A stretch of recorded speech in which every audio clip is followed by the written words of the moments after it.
As we all know, the Kobe line has been one of the best lines that Nike has ever dropped. I mean, we all like Kobe and we all like his shoes. Keep it real with me, Jar. However, the Kobe line has become one of the most expensive lines to hoop in. Inflation, huh? Hell yeah. And not to mention, some of the colorways that they drop aren't even that fire.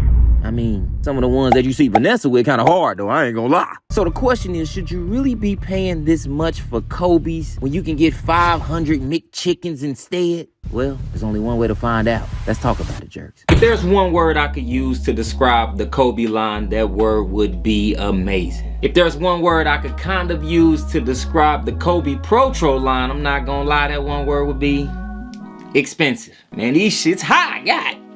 What's good, YouTube? Jay Jones here, and today we're going to go through some of your favorite Kobe's as well as some of my favorite Kobe's, just so you guys have kind of a guide, man. But if you are interested, I think I need to break down these Kobe's so you kind of know what to expect and which Kobe to buy if you're going to spend your money. Maybe a certain Kobe fits you a little better than the next one. So let's get into it. Let's get into it and pop it off with the Kobe 5. I reviewed these. You guys know I mess with the Kobe 5 heavy. Great fit, arguably the best fit of all time when it comes to sneakers. Zoom turbo that covers the entire forefoot, Cushland and the heel to kind of keep that balance there. I don't mind this setup at all. It's pretty versatile. But then when you go to look at the price, let's see what they got. Bruce Lee, $399. PJ Tucker, $1,000. Do I need to start a GoFundMe? But I say that to say it is a nice sneaker to play in. It is one of my favorite Kobe's, if not my favorite Kobe right now to play in. I love the Kobe 5. But as I just mentioned, maybe that price isn't for you. And if it's not, it's okay. There's a lot of sneakers that you can get this same feel. May not have the same hype as the Kobe 5, but you will save some bread for sure. Moving on now, you guys know I mess with the Kobe 8. Engineered mesh on the upper. I told y'all back then it was ahead of its time. It's very manipulative. You can print and put any design on it and it will still mold into your foot. Now the Protros does have a drop-in React midsole compared to the drop-in Lunarlon midsole that we used to get back in the day on the Kobe 8. I will say this is a little more comfortable. It feels a little better. I know a lot of people kind of had issues with the Lunarlon back in the day, saying that it was breaking down a little too easily. It was too thin. You can kind of see that difference here. This for sure is thicker, so you know, a little upgrade that may be worth the price. It's still a Kobe 8, so regardless, even with the midsole upgrades, you still get nice court feel. I think it would have been nice to kind of have this setup with the React. You know what I'm saying? Maybe throw that, you know, throw a little zoom with the React. It just kind of depends on what you want to do. You know what I'm saying? If that price is okay for you, then maybe do your thing. I think out of the models that I will show you, the Kobe 8 has seemed to be the most affordable. And keeping from its original theme, all three are pretty narrow, so that's something to consider as well. And if I'm being honest, man, I think they kind of ODing the Kobe 8 right now. That's just my opinion. You bring the Venice Beaches back, cool.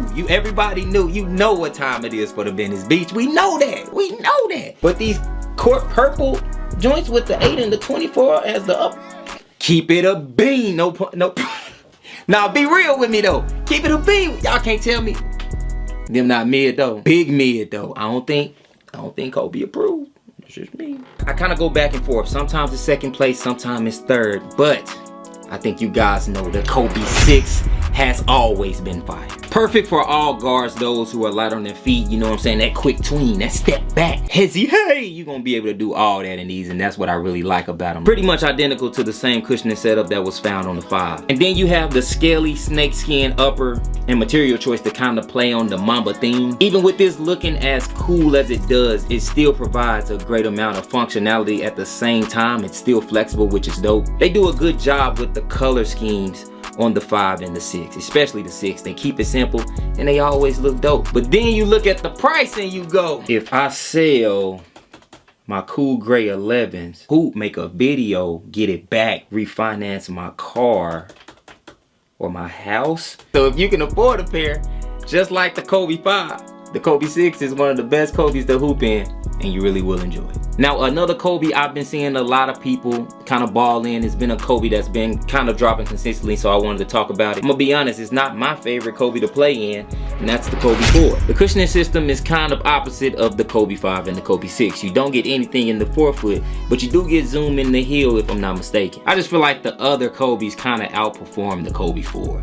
And you can kind of let me know if you feel the same way, but not a bad option to consider, but I do think there's other options when it comes to the Kobe line that may be better. Now, as I stated earlier, the Kobe 6 kind of goes from second place to third place. And the only reason that is because of the Kobe AB NXT. But I'm going to tell y'all, this is probably the most slept on Kobe in his line. Super minimalistic with the fly knit upper. It's lightweight, the traction is nice. The drop in midsole was a lot thicker than the Kobe A and the Kobe A Protros. Like you can see, like it was super detailed. It kind of had some reinforcement underneath as well to kind of stop you from sliding. I feel like they just did a great job when they made this sneaker. I feel like we gotta show this sneaker a little more love, man. I'm gonna be honest, I think on StockX they going for like a band. I got lucky when I got these though. I got lucky, man, because I didn't think the sneaker was gonna end up doing all this. I'm gonna be honest, but for sure one of my favorite Kobe's to hoop in. This is a top 5 Kobe all time. There are other options. Kobe 11, you know what I'm saying? I know you guys probably remember these. The Kobe 11 was, you know, nice as well. The Kobe 9, like I said, I think somebody hit me up on, you a jerk if you got my goddamn sneaker. But Kobe 9 is nice. Now I will say I would probably go with the low if you're considering getting a Kobe 9. I just think the low is a little more versatile than the high. I haven't heard a lot of news on the Kobe 7. The Kobe 7 has grown on me some. I really don't mind the little system, man. I took these for granted. Look, I apologize. No, it's actually pretty straight. It's actually pretty straight. But overall, if you're considering 3 Kobe's, they kind of got it right, as bad as that sounds. It's the Kobe 5, it's the Kobe 6, it's the Kobe 8. I would go 5 first, 6 second, 8 third. Then you can just fill in the gaps as you please from there, in my opinion. It's crazy they call it Protro. I see why, because only the pros can afford these shit. You really just can't cop them like that unless you really get lucky.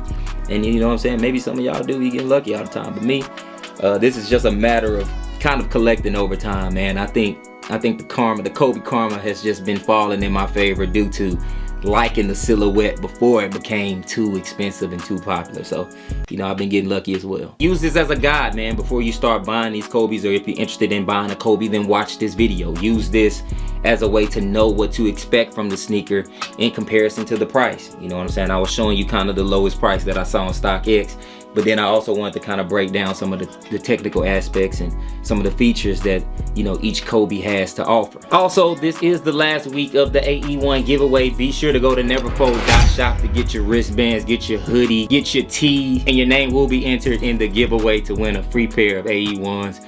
You know what I'm saying? We're gonna get to that next week. So next week you can expect for me to announce the winner of that. Be sure to follow your boy on Instagram at IamJJones. And why? Cause I can't get brand deals without you. There, I said it. Every follow means the most, man. You know what I'm saying? Right now, y'all see, hand almost healed. You know what I'm saying? Splinting everything off, you know? So just need a little more time. I can't shoot yet. I can lay. Can't punch yet, but I can telephone it. But, you know, just give me a little time and then we back in there. But as always, man, I appreciate y'all. And I'll see you on the next one. Peace, James. You kind of far. I don't get damn. Yeah. On the night I was born, the rain was pouring, God was crying, lightning struck, power outage, sparks was flying. Just doesn't feel as good as the original, man. If I'm being honest, I mean, it could be because, like, you know how you get old and you get biased. I ain't saying that ain't the. I'm saying it just don't. Nah, I'm turning into one of those, like one of the old heads. Back in my day when the Jordan dropped with the actual leather on it. Y'all got them uncles, them grandpas, them dads. No, but when 23 was actually hooping in 23 and wearing the Jordan, I'm that guy now.